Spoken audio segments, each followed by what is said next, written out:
Jina lake alikuwa akiitwa Ayubu. Mtu huyo alikuwa mkamilifu sana, mbele zake Bwana alisimama imara.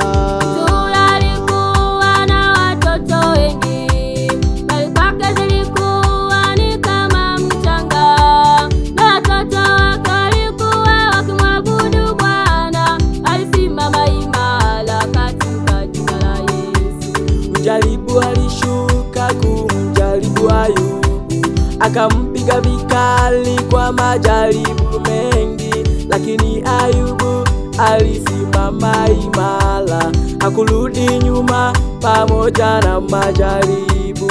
Palikuwa na mtu katika nchi ya Usi, jina lake alikuwa akiitwa Ayubu. Mtu huyo alikuwa mkamilifu sana, mbele zake Bwana alisimama imara. Alikuwa na watoto wengi, mali kwake zilikuwa ni kama mchanga, na watoto wake walikuwa wakimwabudu Bwana. Alisimama imara katika jina la Yesu.